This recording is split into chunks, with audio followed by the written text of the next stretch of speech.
for you all being out here today? So this afternoon, the Senate would start at 1:30, and the Zone of Special Operation Bill, they will be voting on that bill today. For the last 3 or 4 sittings, they would have debated.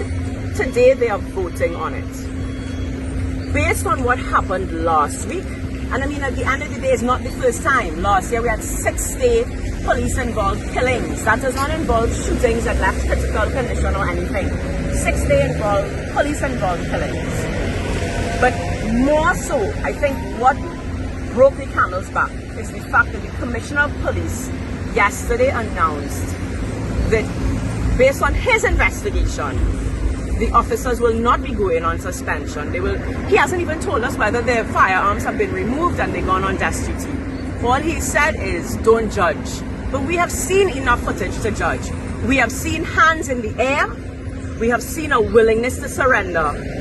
And we have seen a clear body language that says, don't shoot, I surrender. Yep. There was no clear and present immediate danger to the lives of those police officers. They could have arrested and let the courts do their jobs. It is not the job of the police to determine guilt. David Lee sits inside of that parliament on bail, and the Prime Minister has stood next to him and said, listen, we all have a constitutional right. We are innocent until proven guilty.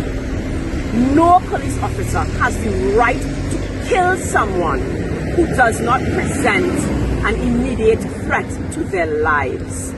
We are calling on the independent senators today to vote no.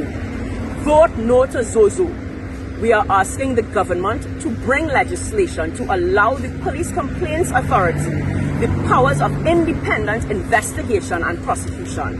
It is absurd to think that you are asking police to investigate police.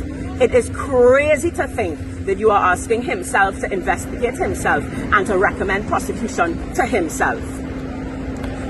Do you feel as though your voice is being heard? We can only pray and hope. Listen, Victor said it, right? We have a God-given duty. We plant the seed, and the rest is up to God's sovereignty and God's providence.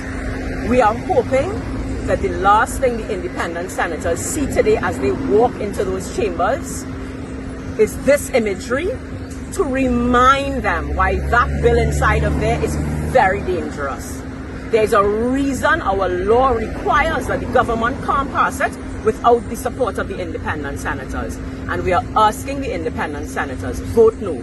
Shelve it. In Jamaica, their version of the Police Complaints Authority has the power to investigate and prosecute. So if we are following Jamaica's crime plan, then we follow it. Give the Police Complaints Authority the power that they need. We have to ensure accountability by every police officer. It cannot be himself unto himself. And until such time, we say no to ZOSO. Until the Police Complaints Authority, until there is real accountability and real recourse, we say no to ZOSO. And that's what we're asking the independent senators. As the UNC alderman, could you say whether or not you fear repercussions, or why are you, Here do I walk through the valley of the shadow of death, I fear no UNC. Let me add this to that, to what Marsha had said. I think I understand quite clearly why the police commissioner would take that stand. Because if we have a prime minister who has a number of individuals sitting in our parliament who is under investigation for criminal activities, who is before the court charged for defrauding the same taxpayers' money, what would you expect in this society? And that is where the problem lies. Until we have a parliament with persons who uphold law, who has respect for law and order, is until this will continue in this country. And I have a serious problem the way in which a police commissioner is selected.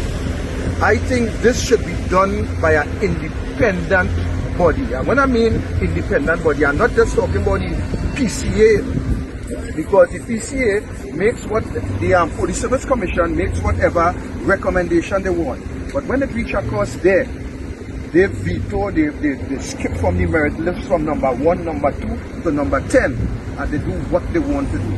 That cannot work, because as we see it now in this country, the government is appointing persons in position who will go along with the lawlessness that the government is conducting in our parliament. And we are saying no. We are saying the time has come that the population must stand up for what is right. That is what we were taught as children growing up. I am certain that your parents taught you to obey law and order, to do what is right. But today we have a bunch of people in the parliament who is lawless more than the criminals on the street. And that is the problem that we face today. So I really doesn't care what UNC think about my appointment as an alderman in the corporation. I spoke out against Keith Rowley when I think that Keith Rowley was going against our constitution, and I am going to speak out against Kamla Prasad Bisesa and the whole of the UNC, because you cannot condemn Keith Rowley for one thing and then you come and do worse.